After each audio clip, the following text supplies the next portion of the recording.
Hello दोस्तों, आपने ये बातें कहीं ना कहीं तो सुनी ही होगी, जैसे कि भाई आज तेरा पेपर है ना, दही चीनी जरूर खा कर जाइए। अरे यार, बिल्ली ने रास्ता काट दिया, अब अपने काम के लिए कैसे निकलो। अरे तेरी दुकान नहीं चल रही, दुकान के बाहर नींबू मिर्ची लगा ले, सब कुछ ठीक हो जाएगा। और भी न जाने क्या क्या। आप में से कुछ बुद्धिमान लोग इसको सुपरस्टिशन कहेंगे, यानी अंधविश्वास, पर इससे भी ऊपर कुछ लोग इसके पीछे का रीजन और लॉजिक जानना चाहेंगे। तो चलिए भारत के कुछ अंधविश्वासों को पहले जानते हैं, फिर एनालाइज करते हैं और फिर उनके पीछे के लॉजिक और साइंटिफिक रीजन को जानते हैं।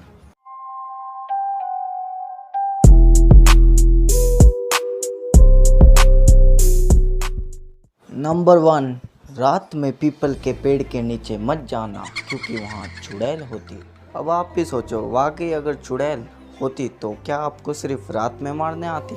रात में इसलिए क्योंकि रात में हमें डर लगता है और डर के कारण ही ऐसे अंधविश्वास फैलते हैं, पर इसके पीछे वाकई एक साइंटिफिक रीज़न है। कोई भी पेड़ दिन में जब फोटोसिंथेसिस करता है तब वह अधिक मात्रा में ऑक्सीजन रिलीज करता है, लेकिन रात के अंधेरे में बिना सनलाइट के नेचुरली फोटोसिंथेसिस नहीं कर सकता। तो इसीलिए इसका नॉर्मल रेस्पिरेशन यानी सांस लेना चालू रहता है और इससे वह पेड़ अपने आसपास के ऑक्सीजन को अपने अंदर लेता है और CO2 यानी कार्बन डाइऑक्साइड को छोड़ता है। इसीलिए आपको किसी पेड़ के नीचे नहीं सोना चाहिए, लेकिन पीपल के पेड़ के नीचे तो बिल्कुल नहीं सोना चाहिए। रीज़न, पीपल का पेड़ इतना विशाल होता है कि इसके नीचे सोने से आपका शरीर इतनी भारी मात्रा में CO2 लेगा कि जिसके कारण आपको सांस लेने में प्रॉब्लम हो सकती है, सफोकेशन हो सकती है और मौत भी हो सकती है। शायद इन्हीं ब्रीथिंग प्रॉब्लम की वजह से हमारे पूर्वजों ने ये परंपरा बनाई होगी। सो एनीवे, पीपल के पेड़ के नीचे नहीं सोना चाहिए क्योंकि वह ह्यूज अमाउंट में कार्बन डाइऑक्साइड छोड़ता है, ना कि कोई चुड़ैल आती है। नंबर 2, नींबू मिर्ची लगाना नज़र से बचने के लिए। इसके बारे में मैं आपको क्या बताऊं, आपने खुद ही देखा होगा किसी के नए घर में, किसी के दुकान में, किसी के गाड़ी में और भी ना जाने कहां का। और ये सब करने का लॉजिक कि आपको ये बुरी नज़र से बचाएगा, पर आप इस लॉजिक के डीप में जाओगे तो आपको इसके पीछे की एक कहानी पता चलेगी। देवी माँ लक्ष्मी की बहन आलक्ष्मी, उन्हें दुखों और गरीबी का कारण माना जाता है और उन्हें खाने में खट्टा और तीखा खाना बहुत पसंद है। इसीलिए यदि आप नींबू मिर्ची को अपने दरवाजे पे लगाएंगे तो लक्ष्मी जी इन्हें खाकर प्रसन्न होकर दरवाजे से ही चली जाएगी और अंदर नहीं आएंगी। यह था एक माइथोलॉजिकल रीज़न उनके लिए, जो कि साइंस से इतना वाकिफ नहीं है। अब जानते हैं इसके पीछे के 2 साइंटिफिक रीज़न। पहला तो यह कि ये एक नेचुरल पेस्टिसाइड की तरह काम करता है। अब पूछोगे वह कैसे?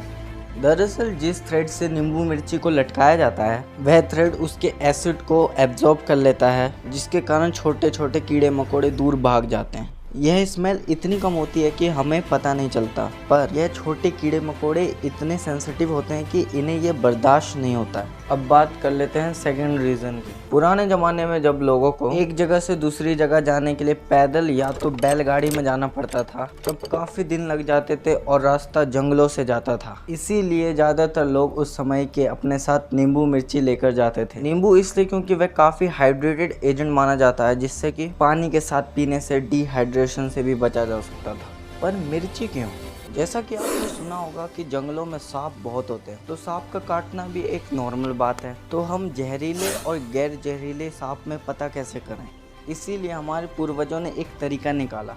वह एक मिर्ची खाते थे और यदि उन्हें उस मिर्ची का तीखापन फील हुआ तो वह सांप जहरीला नहीं था, और यदि उन्हें वह तीखापन महसूस नहीं हुआ तो वह सांप जहरीला था, क्योंकि जहर की वजह से उनका नर्वस सिस्टम काम करना बंद कर जाता है। अब आपको पता है रियल रीज़न नींबू मिर्ची लटकाने का। नंबर 3, तुलसी को कभी भी चबा कर नहीं खाना चाहिए, उनको डायरेक्टली निगल लेना चाहिए। जैसा कि आपको पता ही होगा, हिंदू धर्म में तुलसी को माँ का दर्जा दिया गया है और उसे एक होली सिंबल माना जाता है, यानी पवित्र चिन्ह। इसीलिए हमारे बड़े बुजुर्ग कहते हैं कि तुलसी को चबाने से तुलसी माँ का अपमान होता है, पर इसके पीछे भी एक साइंटिफिक रीज़न है।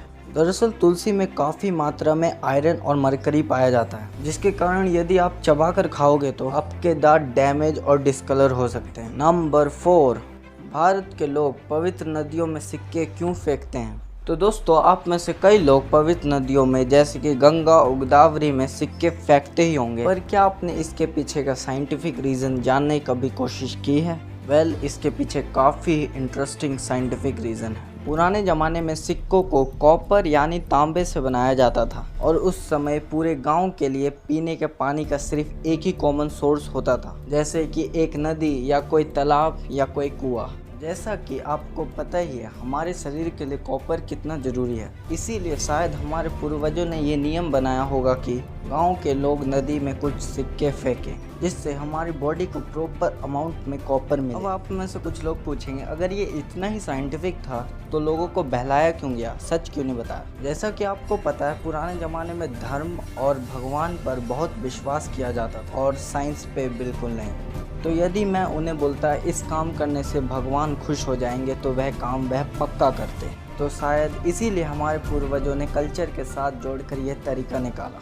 नंबर 5, कोई भी शुभ काम करने से पहले दही चीनी खाकर जाना चाहिए। हम सभी ने अपनी लाइफ में अपनी माँ के द्वारा ये फेस तो जरूरी किया हो कि कोई भी इम्पोर्टेंट काम करने से पहले दही चीनी खाए बिना घर से बाहर नहीं भेजती, जो कि बिल्कुल सही बोलती है। हमें दही चीनी जरूर खा कर जाना चाहिए, क्योंकि जैसा कि मैंने पहले ही बताया कि पुराने ज़माने में लोग पैदल ही ट्रैवल करते थे या तो बैलगाड़ी से। और इंडिया एक सब ट्रॉपिकल कंट्री है जहां गर्मी के मौसम में बहुत कड़कती धूप और जलती हुई गर्मी का सामना करना पड़ता है। तो अब दही का नेचर क्या होता है? कूल होता है। वह हमारे बॉडी को कूल करता है और चीनी हमें इंस्टेंट अमाउंट में ग्लूकोज देता है। तो यही मान्यता है कि बाहर गर्मी में जाने से पहले कूलेंट दही खाने से हमारा शरीर हाइड्रेटेड रहता है, हमारा मन कूल रहता है और चीनी का इंस्टेंट ग्लूकोज मिलता है। अब आपने इन सभी अंधविश्वासों के पीछे एक चीज़ तो नोटिस की होगी कि यह सब अंधविश्वासों को मानकर हमें अच्छा फील होता है और इसके पीछे का रीज़न होता है डर। डर ही एक ऐसा रीज़न है जो हमें इन सब अंधविश्वासों को मानने के लिए मजबूर कर देता है। जैसे कि मैंने दही चीनी नहीं खाया तो मेरा एग्ज़ाम अच्छा जाएगा या नहीं जाएगा, तो मैं यदि दही चीनी खाने से अच्छा फील कर पाता हूँ तो वह काम मैं ज़रूर करूँगा, क्योंकि कहीं ना कहीं मुझे उन चीज़ों में विश्वास है। तो यही सब रीज़न थे हमारे भारत के अंधविश्वासों को मानने के लॉजिक। तो चलिए इसी के साथ वीडियो को एंड करते हैं और आप कमेंट करके बताइए कि आपको इस वीडियो का सेकंड पार्ट चाहिए है या नहीं। और अगर वीडियो पसंद आया हो तो वीडियो को लाइक, शेयर और चैनल को सब्सक्राइब जरूर कर देना। तो फिर मिलते हैं अगली वीडियो में ऐसे इंटरेस्टिंग टॉपिक के साथ। तब तक के लिए बाय बाय।